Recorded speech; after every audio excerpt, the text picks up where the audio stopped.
তৃতীয় তথা অন্তিম দিন। এই সোণালী জয়ন্তী অতি উলহ মালহেৰে তেওঁলোকে উদযাপন কৰিবলৈ দেখা পোৱা গৈছে। আমি উপস্থিত আছোঁ এই সোণালী জয়ন্তীৰ স্থলীত। লোকে লোকাৰণ্য হৈ পৰিছে। ইয়াতে দেখিবলৈ পাব অগণন লোক আহিছে। কেৱল মাত্ৰ লোকে লোকাৰণ্য হৈ পৰিছে।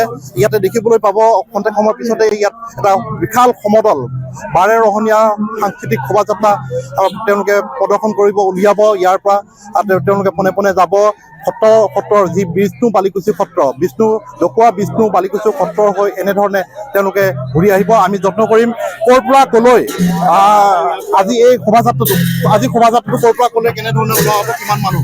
হয়, আজি আপোনালোকে লক্ষ্য কৰিছে আমাৰ ইয়াত যথেষ্ট মানুহ, সহস্ৰাধিক মানুহ গোট খাই আছে। আমি গুৰু গৃহদি গৈ শ্ৰী শ্ৰী অনিৰুদ্ধদেৱ জন্মস্থানেদি গৈ আমি ডকুৱা বালিকুচি যি গুৰুঘৰ আছে, গুৰুঘৰৰ সন্মুখেৰে গৈ ধলপুৰ চেণ্টাৰ হৈ ধলপুৰ থানাৰ পৰা ডকুৱা দহগাঁৱৰ মাজেৰে আহি আমি পুনৰ ইয়াত আজি আয়োজন সন্দৰ্ভত কওকচোন। এয়া আমাৰ ডকুৱা কল্পতৰু যুৱ সংঘৰ যি গৌৰৱোজ্জ্বল সোণালী জয়ন্তী বৰ্ষৰ এয়া আজি তৃতীয় দিনৰ প্ৰথম কাৰ্যসূচী আমাৰ সাংস্কৃতিক শোভাযাত্ৰা। এয়া অগণন লোকে ইয়াত আমাক ভিৰ কৰা দেখা গৈছে।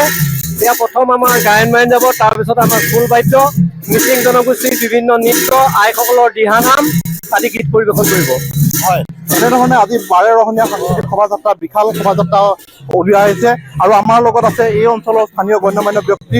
আমি জানিবলৈ যত্ন কৰিম আজি কাৰ্যসূচী সন্দৰ্ভত আজি আমাৰ এই প্ৰথম অৱস্থাত এয়া সাংস্কৃতিক শোভাযাত্ৰা আছে। আৰু এই বৰ্ণিল শোভাযাত্ৰাই আমাৰ যি সম্প্ৰীতি এনাজৰী কটকটীয়া কৰি তুলিব আমাৰ বিশ্বাস আছে। আৰু ইয়াৰ পিছতে আমাৰ এখন মুকলি সভা হ'ব। আৰু মুকলি সভাতে এখন স্মৃতি গ্ৰন্থ আমাৰ যি দলিল, এই ডকুৱা কল্পতৰু যুৱ সংঘৰ দলিল ইয়াত স্বৰ্ণকল্প ইয়াৰ প্ৰকাশ পাব। তাৰ পিছতে ৰাতিলৈ সপনি পৰিষদ ভাওনা হ'ব। এক বৰ্ণিল শোভাযাত্ৰা আৰু পিছতেই সকলো কাৰ্যসূচী আমাৰ সুচাৰুৰূপে পালন কৰা হ'ব। দেখিবলৈ পাইছে, এয়া আমি দেখুৱাবলৈ যত্ন কৰিম সামগ্ৰিক দৃশ্য। আৰু এই পোনে পোনে ইয়াত বিশাল এটা সমদল আমি দেখুৱাবলৈ যত্ন কৰিম। এয়া আমাৰ প্ৰতিনিধি সাংবাদিক নতুন গগৈ দেখুৱাইছে। এয়া হ'ল সোণালী ডকুৱা কল্পতৰু যুৱ সংঘৰ গৌৰৱোজ্জ্বল সোণালী জয়ন্তীৰ মহোৎসৱৰ সামৰণি অনুষ্ঠান আজি তৃতীয় দিন। এই তৃতীয় দিনা তেওঁলোকে 12ৰহণীয়া সাংস্কৃতিক শোভাযাত্ৰাই বৰ্ণিল এক শোভাযাত্ৰাই তেওঁলোকে এয়া উলিয়াইছে। আমি দেখুৱাবলৈ যত্ন কৰিম। ইয়াতে বিভিন্ন ধৰণৰ সাংস্কৃতিক শোভাযাত্ৰা দল 12ৰহণীয়া সাংস্কৃতিক শোভাযাত্ৰা বুলি ক'বলৈ হ'লে বিভিন্ন জাতি জনগোষ্ঠীৰ ইয়াত সমাহাৰ ঘটিছে। এনেধৰণে আজিৰ দিনটোত তেওঁলোকে ব্যাপকভাৱে তেওঁলোকে আজি এই দিনটোত এই অনুষ্ঠান শোভাযাত্ৰা